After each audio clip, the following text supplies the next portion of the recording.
very special to be here with you today. I feel like I'm at home, and not because of the geography, but because of Medicine X. So I was asked to share a little bit about what we're doing at Smart Patients. And because I really feel like I'm among friends, I thought I'd start by just sharing how it began. So I was having a great time with the best job on the planet at Google, and a guy named Gilles Friedman contacted me. Actually, Dave DeBronkart introduced us, troublemakers all. And Gilles said to me, you know, I've been working on the system of online communities for cancer patients. And really what I've got is a bunch of silos. We've got melanoma here, the lung cancer community here, the kidney cancer community here, and I think we're missing something, and I need someone who understands technology to help me. So many conversations passed, and I decided to leave Google, and we started Smart Patients together, which is really an extension of the work that he'd been doing for so many years with many others at Acor. And it's become clear to me that as I've learned from groups like you, is that this isn't about big data. This is about stories.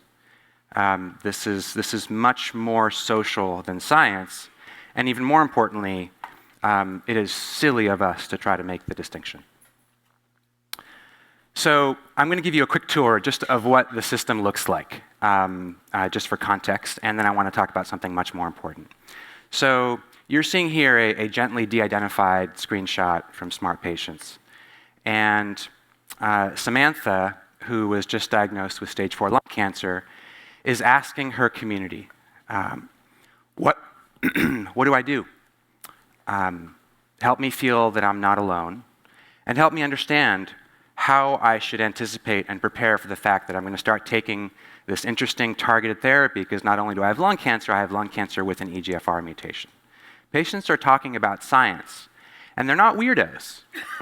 Just imagine for a moment, if you don't already have this experience, what you would do if, God forbid, you or a loved one got a life-threatening diagnosis. Imagine how much you would make sure you knew weeks and months later, and that you would reach out to all of the resources that you have and understand what a resource your community is of people who are in your shoes and who have been in your shoes, who are just a couple of steps ahead of you in particular. And here we're logged in as Jack, and Jack has lung cancer that has spread to the bone. He has bone mets. And because he has bone mets, he is seeing the second conversation there, which is about a couple of promising, popular new drugs for bone metastases. And we've built Smart Patients. I mentioned the silos. And the most important thing about the design of this product, of this platform, is that it's meant to enable people to learn not just from those that are within their defined community, their label, but across silos. And this is happening in oncology in part because of molecular medicine.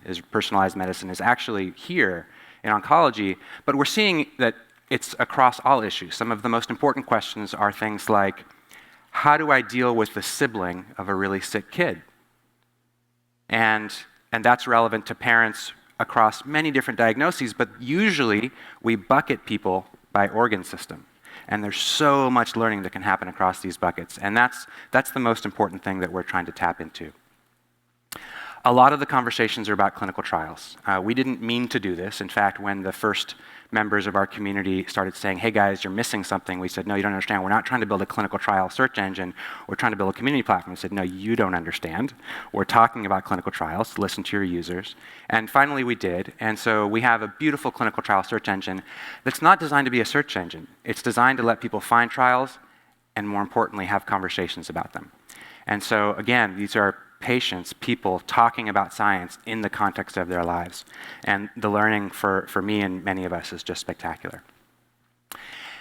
And they really want to contribute to science. And so we do many interesting projects, some of them with industry partners who are not invited to participate directly, but in transparent ways, we invite patients and caregivers in the system. There's actually about equal parts patients and caregivers. I kind of mush them together in my head, which is an oversimplification. But they want to answer questions if those questions are respectful and they understand that science will go faster if and when they participate. And that's just a beautiful process, and participatory research is a new concept in my mind. Perhaps we can talk about that next year as we learn a little bit more. Most of the conversations that we have about patients in the context of some of the research projects we do have turned out to be in the world of clinical trial design. So we don't do clinical trial recruitment. We talk to patients about how clinical trials could be more useful to them. And I've started using the term user-centered clinical trial design. And fun anecdote, every talk should have a Google search in it. And as of a couple days ago, there were no search results for user-centered clinical trial design. So obviously we have some work to do, and that's, I think, one of the most exciting things that we get to work on.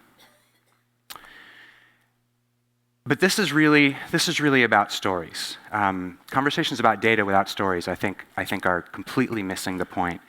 And instead of hearing more about what I have to say, I want to share with you the story of a very special woman named Bonnie. I got to visit her last week, and this is a rough 2.5-minute video. It's not been edited. You'll forgive me for wanting to share it with you in this form, but I'm going to let it speak for itself and just say that she has stage 4 ovarian cancer. She recently decided to transition from targeted therapies to home hospice, and she really wants to share with people her experience so that more can learn from it. The response from the tango community, by the way, was... Sorry, oops, I'm going to go back. She said the response from the tango community, I should have mentioned that. She likes tango, and she has a lot of friends who do tango. The response from the tango community, by the way, was tremendous. I marched in a couple weeks ago with my oxygen, portable oxygen. Well, I wheelchaired in my shoe bag and put my dancing shoes on, and several people that I know came up and asked to dance with me.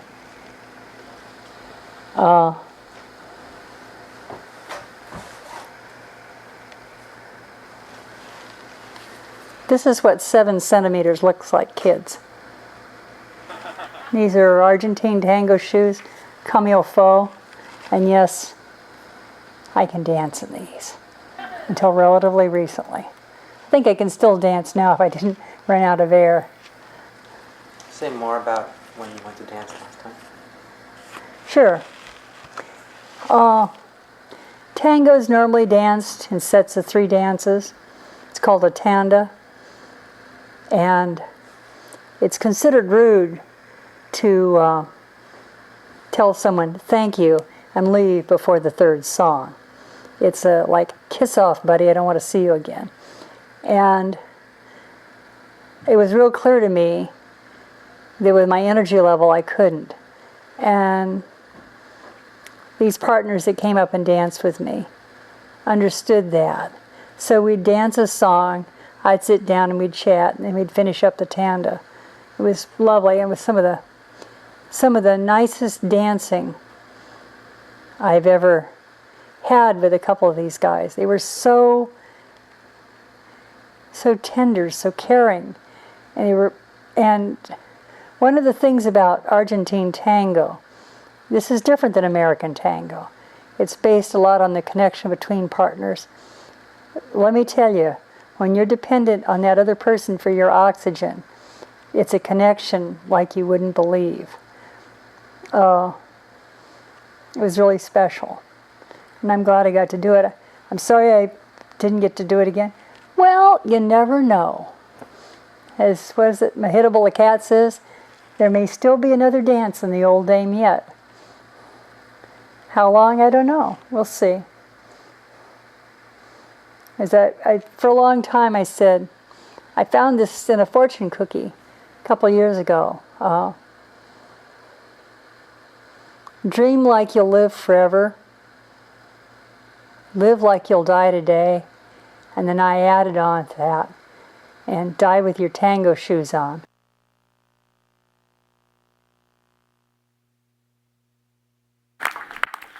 So Bonnie asked me if I could dance tango, and I don't dance very well at just about anything. But she showed me a little bit.